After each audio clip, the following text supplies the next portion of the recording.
Hey guys, thanks for joining me again. This is Tiana's Divine Truth, and today we're still going to be talking about a similar topic as last time, and the topic is again bitterness, but I wanted to change it up a bit. I wanted to break it down more about what it really means to be bitter. And I think the best way to start is to give a definition of what is bitterness. And here is the definition of what is bitterness. And now that you saw that, now you guys can follow me along my bitterness journey. So what this video is really about is just diving into all the components of bitterness. For me, bitterness is not just being angry or sad. It's about so much more than that. It's about the accumulation of emotions that we have not really expressed or tapped into, or the accumulation of emotions that we're not acknowledging. It's made up, I think it's even more complicated than being sad and being more complicated than being angry, more complicated than being disappointed, because it's worse. It's all of those feelings rolled up into one. And the only problem with it is you slowly have to cut off separate layers of them just to release everything. You have to acknowledge all the emotions in order to let that whole. The word bitterness is basically a conglomerate of many emotions. That's right. It's a conglomerate. It's just accumulating things. And it's like, I want to be a monopoly on all of these together because I'm going to dominate everything you do, everything you touch, everything you see, everywhere you go. I want you to know where to find me. The only problem is you can't see it. Why? Because it's being masked by so many different emotions. So sometimes as you heal one emotion, you think that's it, but it's still lingering there because it's so much deeper than that. And I think that's why I wanted to discuss this topic, because I think for me, what allowed me to see that emotion was I was angry. I was so angry all the time for a long time, and I didn't know why. Especially over the last few years, I've just been angry, which makes sense why I'm angry. I've gone through a lot of like ups and downs, medical challenges, but it was more than that.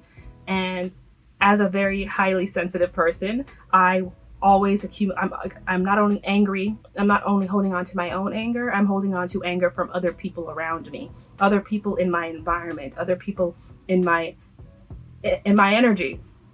And their anger and my anger just made a beautiful menage together that just kept me in a state that I was so used to being in that I didn't even realize how heavy I was, because I was just so used to being there, so used to carrying that weight without realizing it, until I finally was able to let go. But in order to let go, you have to know that, hey, this is what it's called. And I find the easiest way to let go of an emotion or let go of a feeling that you're stuck on is to acknowledge the feeling. But acknowledging the feeling is more than just someone saying, hey, you're angry. You have to be like, wow, I think you're right. I think I am angry. Hey, you're sad. Oh, I think you're right. I think that is it. I think I am sad. And sometimes what we often miss and we don't have is the words to describe an emotion that we're having. The actual title of putting the title onto the emotion is how we can really isolate it and narrow it down and break down. Okay, now what does that mean? What does that look like? How is that emotion showing up in your life and your interactions?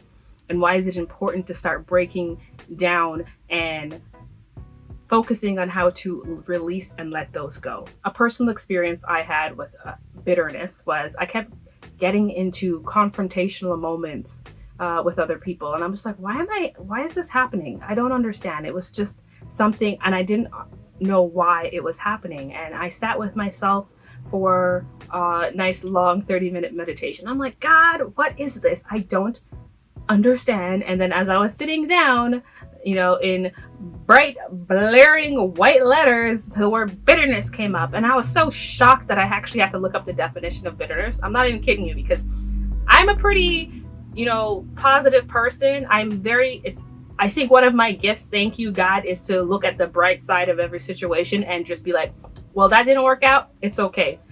We can whoop this up, take this together, da da da da da da. I can turn shit to gold.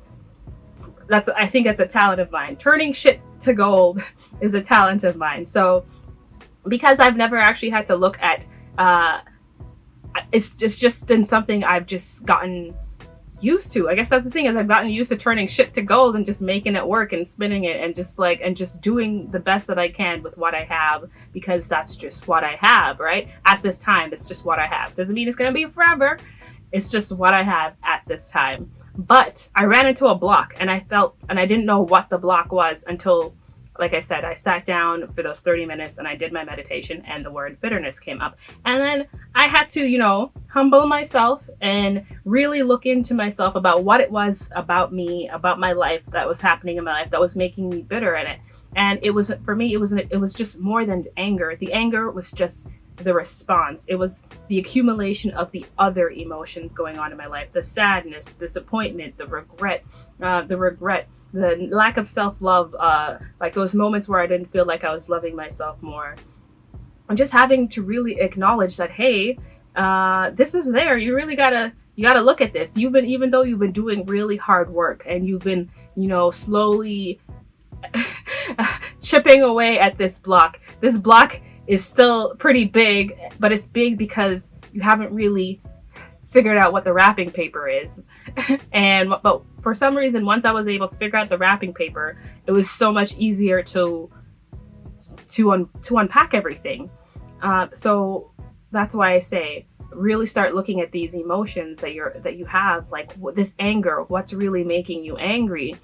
Because anger could just be a response to your disappointment. Your disappointment could just be a response to the sadness, and then it's like a weird emotional chain that leads you. So you have to follow those emotional chains. Like, oh, I responded angrily, but why was I angry? I was angry because I was frustrated. Why were you frustrated? Because I was disappointed. Why was I disappointed? Because I was sad. Why was I sad? Why was I sad? Why was I sad? Because I felt scared. Why was I scared? Because I was confused. Why was I confused? Why was I confused? And then you just keep going that way. And I know it's like, but follow the emotional chains and then you get to that one emotion and you're like, and then that emotion and that's how you kind of really tie it to an event. And I was sad because on this day at this thing, this happened, and that made me sad. And then this emotional chain just kept accumulating and accumulating and accumulating other emotions to it from that one incident. And I think that's the beauty of really identifying the word, the emotion, the specific emotions. Because if you ever looked at a chart for emotional expression, you'll realize that we don't really use the charts to figure out all these emotions and the nuances and the intricacies of all these, like sad. Okay, but sad could be so many different things. Sad could be disappointment. It could be depression. It could be even resentment is a type of sadness. Resentment is sadness and anger mixed together. You resent someone because you felt actually, there's so many reasons you can resent someone, but resentment is actually a type of sadness and anger mixed together. It's like these emotions sometimes, these descriptive words sometimes enables us to unpack our emotions, because an emotion is sometimes, since it's not only one emotion, it can be many. It can be many. You could have three emotions together and that are called one word. But I think bitterness, the reason bitterness is like so much heavier is because it's like a silent, lingering presence in the background, just like I said, just collecting the other emotions together until one day you don't know why. You slowly start shifting from who you were to someone completely different, and it's so subtle that you don't even notice it. You don't really notice how you don't notice it. Even people around you sometimes might not even notice it. But once you shed that old wrapper of it, you notice that your energy shifts completely. Because after I meditated with myself, because after I meditated, I was able to identify the word. I wrote about it. I journaled about it in my book for a bit, and then I made a video, which I will link in the bio. So go check it out. It was just kind of like how I was feeling at that time. So I hope you guys enjoyed and it resonates and it helps you. But it was more about, oh, it's getting really dark. Maybe I should turn on my, I had lights. Okay, let's turn on my lights. It's getting too dark here. I forgot to put it in. Oh, that's bright. Too bright. Okay, so we're still here. Okay, so I had to make it a little bit brighter because it was just getting too dark. I'm recording this as the sun is setting. Methods that I use to work through this issue were, one, really sitting with myself and start analyzing how is I'm showing up in my life and around other people. And also I need to analyze that sometimes you're bitter, but if you're sitting, you have to really sit around the other people around you, like who in your life is also bitter. And I realized that I was mirroring a lot of people in my environment, specifically at work, at the time, and I was like, shit, I am, and because I had to, once I found out the word, I was like, shit, I am bitter. But then I had to think, I'm like, oh, but so is the person that I'm also interacting with. They too are bitter, and the person that they were interacting prior to was also bitter. So the question, but then I had to say, have I slowly turned into this? Turned into this? And I'm like, no, this is not me. We got to let this shit go. So that's why I worked really hard to release that. And I had to really unpack why I was bitter, what was making me sad, what was the root of that anger, what was the root of that sadness, what was the root of that disappointment, that regret, that thing. Because sometimes it's not only that one thing. Sometimes it's 20 things. 20 things, but it was the one little thing that made the biggest impact on you, the different impact on you. And once I really analyzed that for a little bit, for a while, I was like, okay, well, we're gonna have to change this. It's not only a good way to go about this is not only reflecting on your behavior, but reflecting on the behavior of the people around you, because it takes two to tango. It's not only, what I've realized sometimes is it's not only you, sometimes it is the people around you, and sometimes it's not the people around you. Sometimes it is just you, but you have to do the work to analyze what is your shit and what is not your shit. And once you're able to separate the two, then you can work on your own shit, because you can't really control other people's shit, but you can definitely, work on how you respond to their stuff. And for the more deep subconscious stuff that you can't get to from just pure analysis, through doing the work by journaling, I recommend subliminals, y'all. This thing will change your life. That's the thing that actually made the most difference, because I think my shit was so deep. Okay, so deep that a subliminal was the thing that actually made the most difference. I went to sleep and I woke up a completely different person. I left the house and I felt like air. Okay, that's how light I felt. I felt air. I was floating like a butterfly. Okay, if I could be a bee, I would sting too. But I felt so good and so light and so free, and I could tell that I showed up completely different in the spaces that I was in. Because I didn't realize how heavy I was from that anger. I had so much anger, and I'm like, why am I so angry? And then I was like, shit, this is fucking amazing. And I'm like, this is me. This is the real me. Well, I'm not burdened by this anger. And the anger was so oppressive, so constant, so everyday, so nagging at me, that I realized I wasn't working properly. I was making mistakes that I would never make. I was showing up in ways that I would never show up as, or that I would never want to show up. And once you've identified these emotions, you have to release it.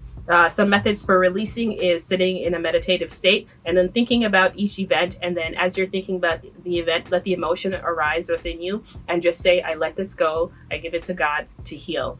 I let this go. I give it to God to heal. But also, I forgive myself for this moment, and I forgive the person who was involved in that incident also, because forgiveness is how you forgive that person, forgive yourself, because you're both in this together. It's a weird cycle, but you have to release it. That helps you release it. You're not forgiving them like they say for them. You're forgiving them for yourself, because that's not weight you want to be walking around with, right? And if you can do this for each person, each moment, each incident as your thing, that's a good way to let some of the emotions go. Another method that I use is subliminals, like I'd mentioned before. Like sometimes you can't always access some of the things that are locked off. So I find that if you go on YouTube, there's some great subliminals for releasing toxic anger, releasing toxic sadness, releasing emotions that are bogging you down. Like your subconscious holds on to a lot of shit that it doesn't get time to access because your brain is always on overload, thinking about angry things in the day. So what it does is, as your mind is asleep and it can't like take over your thoughts in the day, you're able to get really access the thoughts that you really need to go to, like the core of it. And then when the core gets handled, then you'll start seeing things change in your then you'll start seeing things change in your physical life. But definitely subliminals have been the thing that has helped me the most. I also do a lot of frequencies for these emotions, also like frequencies to target different chakra points in the body. Like for me, it's mostly been like sacral and root stuff, just to get grounded, to release a lot of the anger that I've been holding on to. Once to open my heart space, because sometimes with all that anger, you start closing yourself off, you start closing off your emotions. So tackling that is also good. So that's another one. So chakras, chakra cleansing.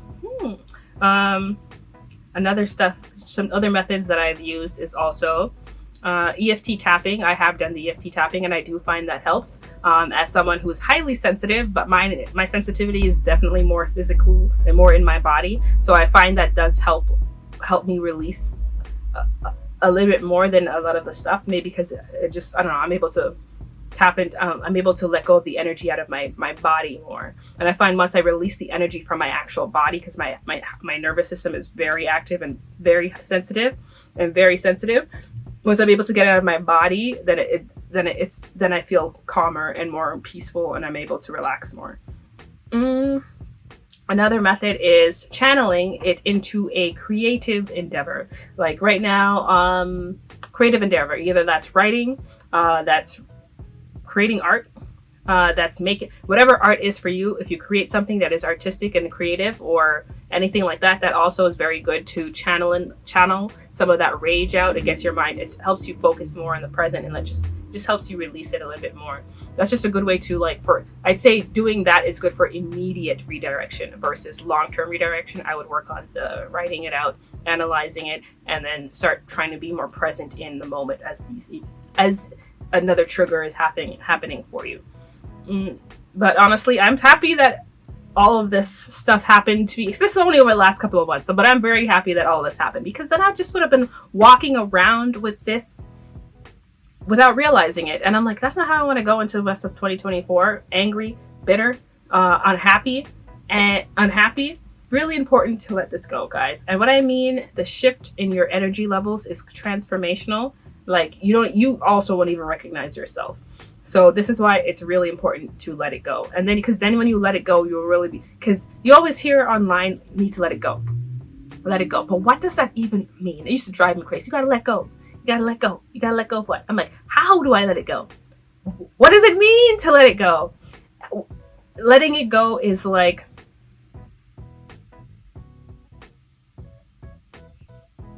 it's like letting go of an old version of you. So first, this is why I say it's important to analyze how you're showing up, because sometimes how you're showing up right now, and then you can really analyze, oh shit, this is not why I want to show up. But then if you start shifting how you're showing up, then you realize that you're slowly letting it go, because you're like, this version of me doesn't align with who I am, so I'm letting that part of me go, because it's aligning with an energetic version of me that I don't want to be anymore. So letting it go is more of like an energetic shift into another version of yourself, and you don't have to do it all at once. Sometimes it'd be nice if you could. Sometimes you just got to do it slowly. Start doing things differently than how you used to do it before. Like if you got mad right away, now you're like, breathe 3 times and then say something. and then say something. Before, if you immediately rush to go do something for somebody, now you're like, breathe 3 times. Do I actually want to do this? the old version of me would have done this. Does the new version of me want to do this? And asking yourself those questions is actually very important. And if the answer is no, then don't do it. If the answer is yes, then do it. And that is actually what made the difference. Like, especially recently, I've been trying to do a lot more of that. But yeah, that was it for today, guys. I have more videos coming up. I think I want to go dive more into the envy one and just kind of really work that one out, but I want to work it out first a little bit more for you guys. But this was Tiana's Divine Truth. I hope this helped somebody kind of release what they don't want to hold on to anymore. Thank you for tuning in. If you guys like what I have, please subscribe below, and I look forward to seeing you guys later. Bye.